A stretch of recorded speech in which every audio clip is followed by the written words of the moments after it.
Hello and welcome. Please join me on my personal journey of awakening magic when shift happened in my life. So let's first talk about transition. Natural childbirth has its very own transition. I think we would all agree. And then there's life's transitions. I deeply understand the mix of pain and hope, what they bring, the angst, the feeling of helplessness, and the actual pain, whether physical or emotional, feels excruciating at times. Walt and I were pregnant with our first child. Well, I was pregnant. Walt came along for the ride. Uh, and choosing natural childbirth meant that there were no epidurals and no meds. So our first daughter, Judiann, was born on September 14th, 1981. Those first 24 hours were pure joy with our healthy, beautiful, strawberry blonde baby girl. On September 15th at 8 p.m., so 24 hours later, while visiting her through the hospital window, wishing her a happy one-day birthday, a nurse discovered that she wasn't breathing. Despite their efforts, Judiann passed away in the early morning on September 16th. I'm unable to put into words the loss I felt. I had never felt so empty, hopeless, and helpless in my life. It felt as though someone had ripped my heart out and stomped on it. For the first couple of months after Judiann's death, every evening for a couple of hours, I self-soothed with alcohol and music that reminded me of my sweet Judiann. I could actually still smell her. Walt was not coping well with the loss of his baby girl, so I chose to stay strong for him, which I've actually discovered is a pattern in my life with everyone in my life. Looking back, I put my own pain and suffering on hold. Was that the right thing to do? It was all I knew to do. It was who I was. I eventually ended up on antidepressants, and back then we really didn't do counseling or therapy. The antidepressants combined with my faith carried me through the most difficult internal anguish of my life up to this point. I was born and raised in the Catholic Church, and my faith was very important to me. My faith wasn't necessarily a Catholic doctrine type of faith. I just knew that I was loved unconditionally by a loving God no matter what. We later learned Judiann had a congenital defect named adrenal hypoplasia, meaning her adrenal gland was actually underdeveloped. A few months after my heart-wrenching experience of losing Judiann, I began reading The Power of Positive Thinking by Norman Vincent Peale, helping transform my perspective. Reading his book was a catalyst for permanent change for me. I began to see my world through a different lens. My world of hope and possibility emerged. 15 months later, on December 13th, 1983, we were blessed with twin girls, Nicole and Kristen. And again, sadness of fear tried to creep in when Kristen was born with a diaphragmatic hernia.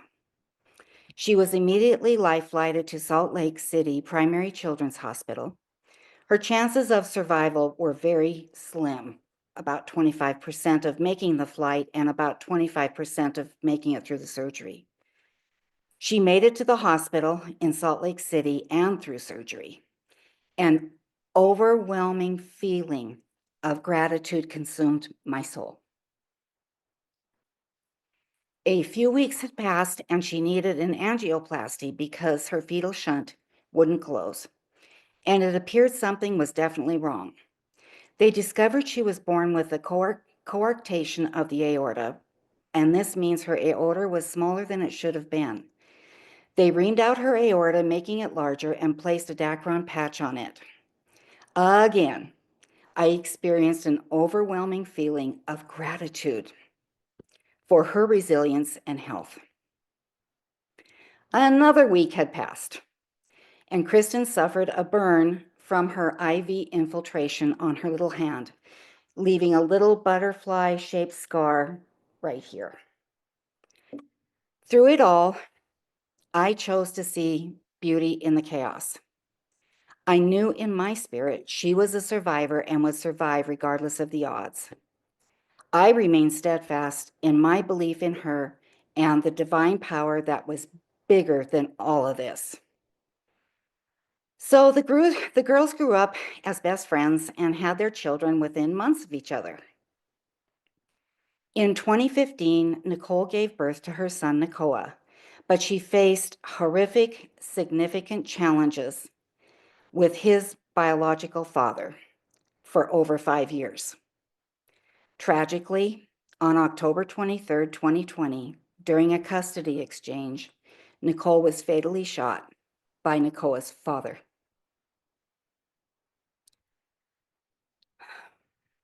Nicoa's biological father later died in jail on July 3rd, 2021, just before Independence Day, Nicole's favorite holiday. Right or wrong, I felt as though justice had been served on Nicole, Nicoa, and Aislin's behalf. Our entire family, Nicole's beautiful daughter Aislinn and son Nicoa, would begin a lifelong journey without Nicole. I just drank.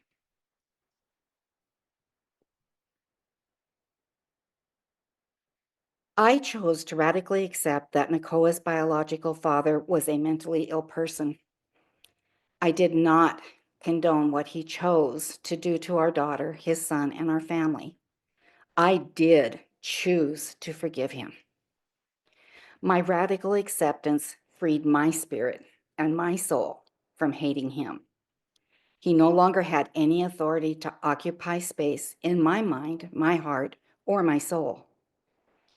After 3 years of seeing Nicole's horrific death in my mind's eye, day after day, and sometimes minute after minute, dealing with the pain was my new chapter.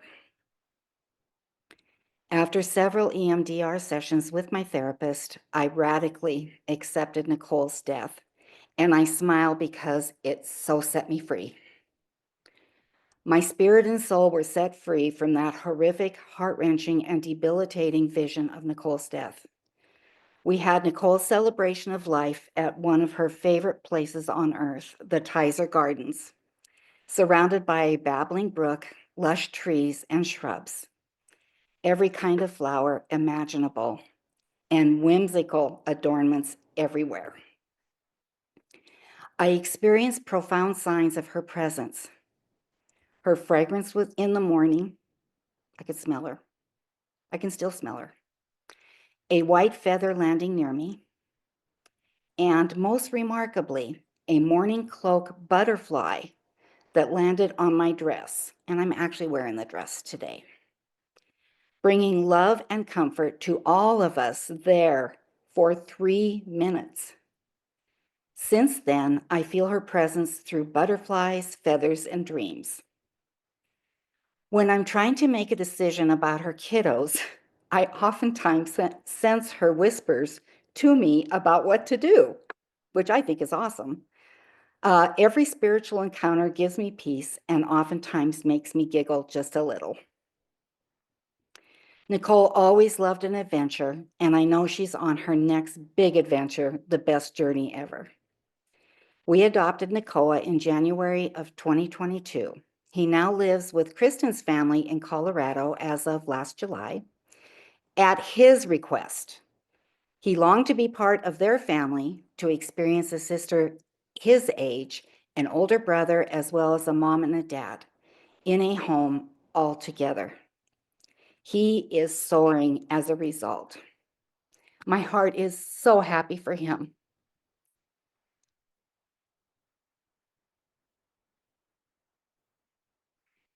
This is the first time he's been in a home where there's a mom, dad, and siblings 24/7. Our 13-year-old granddaughter, Aislinn, lives with her dad. We have the honor and privilege of caring for Aislinn regularly. Aislinn has brought so much joy to our home. Having her with us after school and on weekends is keeping Walt and I young at heart. And through all the joy and pain, the ups and downs, confusion and chaos that we experience in life, Walt and I remain in love after nearly 46 years. Our love story is a whole other story on love, my belief in my higher power, belief in each other, and belief in myself. I've learned to radically accept what is while seeing the beauty of what can be. I've developed my spirituality, knowing and listening to my higher self through, and the list is long, healing my belief systems, meditation, rooting in the present, journaling, creating and reciting affirmations, hot penning, creating vision boards, crystal healing, my intuitive oracle and tarot card readings, reading endless books on compassion, authenticity, and self-love, therapy, astrology and elemental studies. Having an attitude of gratitude has probably been my biggest strength. Speaking my truth and my life experiences, seeing clarity in the chaos. And because of my journey, I've discovered how to embody who I am and my purpose. I guide women through their darkest valleys, helping them to transmute pain into radiance as they reconnect with their soul's light and transform life's transitions into sacred paths of awakening. What greater mystery exists than discovering our true essence and awakening to our soul's whispers? Through soul connection, I've unlocked life's deepest magic, transforming shadows into light and finding wonder in every moment's possibility.